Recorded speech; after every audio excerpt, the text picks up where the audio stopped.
Mursi akka hunda dandeenyu godhee kan isin gahee Waaqayyoo haadha isaa wajjin haa galatoomnu jedha. Jirtu jecha Haacaaluu Hundeessaati. Har'a kan asitti argamne badhaasa Haacaaluu Hundeessaa sadaffaa ilaalchisee ibsa miidiyaa kennuufi. Isinis waamicha keenya kabajanii asitti argamu keessan hedduu isin galateeffanna. Sagantaan kun faawundeeshinii Haacaaluu Hundeessaatiin kan qophaa'e badhaasa Haacaaluu Hundeessaa waggaa waggaan waxabajjii 22 kan gaggeeffamu guyyaa Haaceen koo wareegamee fi kennata isaa itti fufsiisuuf.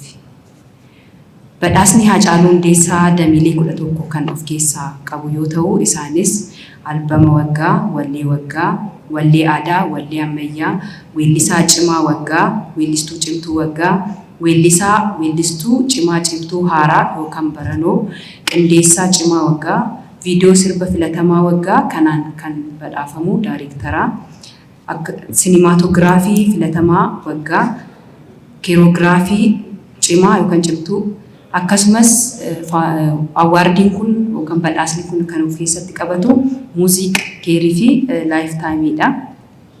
Sirboonni dorgommii kanaaf dhiyaatan bitootessaa 22/2015 irraa kaasanii hanga bitootessaa 21/2016 kan bahanidha.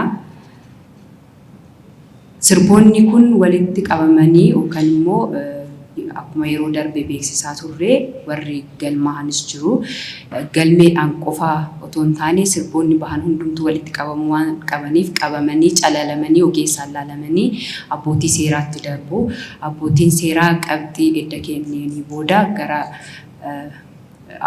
badhaasa koree awwaardii Haacaaluutti deebisaniitu sana booda amma kan irra jiru filannoodhaaf warra dhiyaatan top 5 ummataaf ba'a jechuudha.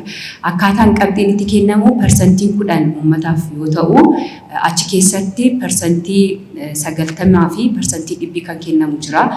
Persentii 100 kan kennamu warra ummataaf yookaan sagalee ummataatiif kan hin baanedha. Persentiin 90 immoo kan kennamu warra ummataaf ba'anidha.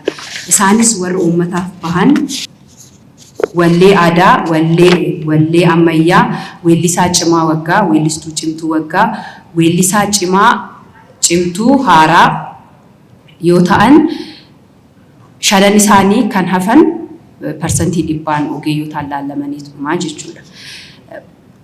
Faawundeeshiniin Haacaaluu Hundeessaa weebsaayitii irratti akkuma gadhiisaa jirutti isinis achi keessa galtanii akka warra dinqisiifattanii fi jaalattaniif sagalee keessan kennitan isiniin jenna. Badhaasni bara kanaa maaltu fooyya'ee maaltu jijjiirramee kan jedhuu fi badhaasni barreen gaddaa 12 ture barana garuu 11dha. Kan walitti ida'aman jiru fakkeenyaaf weellisaa cimaa haaraa fi weellisaa cimtuun haaraan barreen gaddaa kophaa turanii barana garuu walitti ida'amaniiru. Akkasumas editingiin bahee siinimaatoogiraafiin galeera jechuudha. Kan biraa weellistoota dura turan yookaan warra duraa wajjinii weellistoonni haaraan hin dorgomu. Barreen gaddaan dorgomne ture koomatti dorgomanii amma garuu walumatti qabamanii dorgomu jechuudha. Awwaardiin keenya baranaa kan adeemsifamu akkuma beekamu waxabajjii 22 yookaan Juun 29 wareegamuu Haacee keenyaa sababeeffachuudhaan kan gaggeeffamudha. Galmisaas asuma iskaaylaayitii isa durii irratti jechuudha. Egaa kaayyoosaa dursanii dura ta'an nu ibsaniiru. Kaayyoonsaa dura kaayyoo Haacaaluu Hundeessaan qabatee deemu maali? Fedhii isaan sun hawwii isaa sun uummata isaatii kan inni hawwisan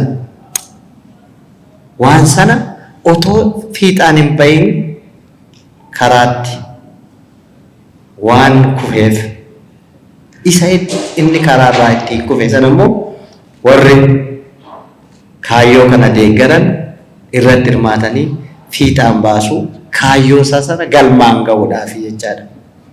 Kanaadhaaf rakkataan gargaara. uummata isaatiif baay'isee fedhii guddaa qaba.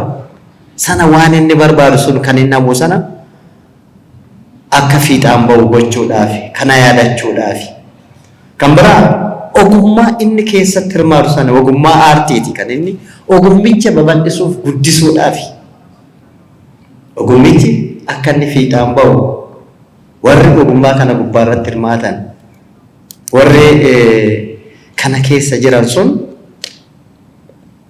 kana laalanii akka jajjabaatan badhaasa kan argatanii haamlee isaanii jajjabeessuudhaaf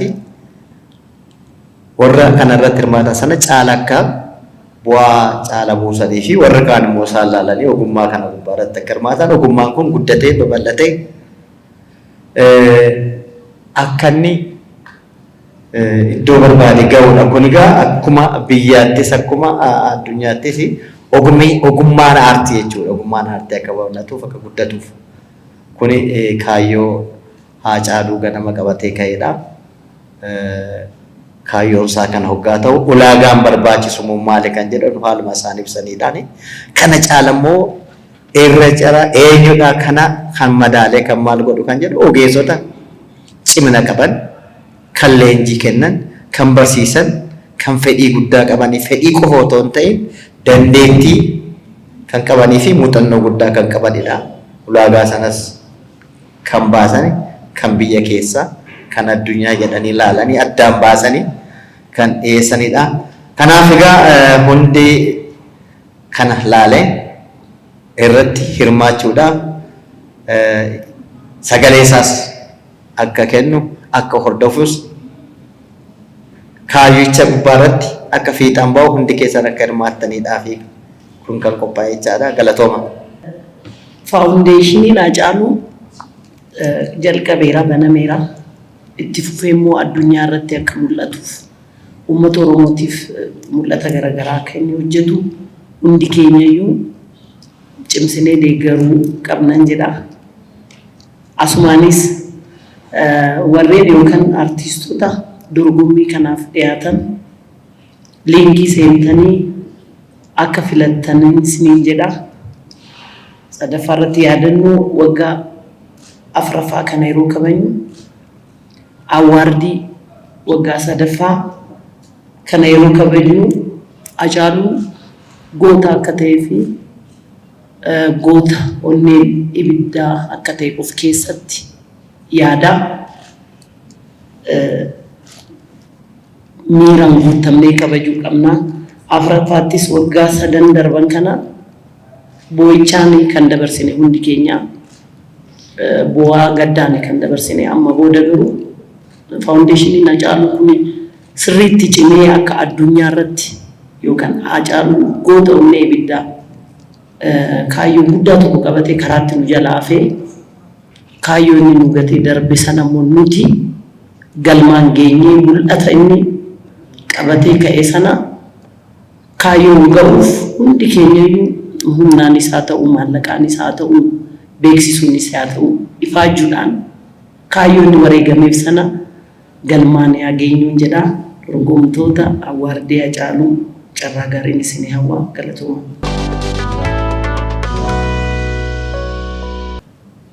Haacaaluun goota uummata Oromootii fi gaafa Afrikaatti illeedha.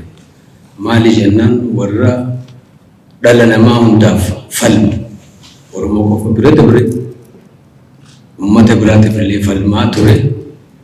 Isaa sun keessa jiru gaa wareegamni dhufee guddoo waliin isinillee yaadachiisu. Dr. Ali Birraan maal jedhee gadda keessa booyan daa'imman ifa silaa qabaachuu qabnu dhabnee jecha cimaadha. Isarratti waan aartii amma faawundeeshina Haacaaluu Hundeessaa bira dabree awwaardiidhaan dhala fuuldura dhuftu xiqqaa guddatu bira dhaabbatanii gargaaruu irratti xiyyeeffatee fedha isaa sun guutuudhaaf jaarmeenii illee ijaarame galatoomii haadha warra isaatiin jechuu kooti akkanatti wanni kun cimee itti fufee waggaa afuraffaasaa arraan tana kabajuudhaaf galatoomaa daa'imni yookaan kanneen taayilantii qabdan hundi warreen waan kanarratti hirmaatan hiree gaarii isin hawwa awaardii kanarratti fayyaata bagalmooti hirmaatanii galatoomaan isin jaa walitti eegnama. Ammallee har'allee Hacaaluun goota Oromooti nu keessa jira onnee keenya keessa uummata Oromoo keessa hunda keessa jira jechaadha. So Hacaaluun jabaa akka ta'e nama akkamii akka ta'e Oromoo cimaa akka ta'e haadha manaa isaarraa waan baay'ee barachuu dandeenya. Akkamii waan inni dhaabbateef waan inni wareegameef ergaa inni kaleessa qabatee ka'e gahumsa isaa beeka waan ta'eef amma dandeessi amma humna ishii caalaa carraaqaa jirti. So namni hundi Oromoon hundi ishii cinaa dhaabbachuu qaba. Awaardii kana sheer gochuudhaan feesbuukii Hacaaluu Hundeessaa keessa galuudhaan namni hundi sooshaal miidiyaa fayyadamee namoota dorgommiidhaaf dhiyaatan akka filatu asumaan ergaa keenya dabarsinaa. Asumaan immoo warroota dorgommii awaardii sadaffaa Hacaaluu Hundeessaa awaardii irratti warri dorgomtan baga gammaddan jennaa. Hundi keenya sagalee kenninee bira dhaabbannee awaardii kana haa gargaarru bira haa dhaabbannu jechuun barbaada. Galatoomaa ulfaadhaa jechuun barbaada.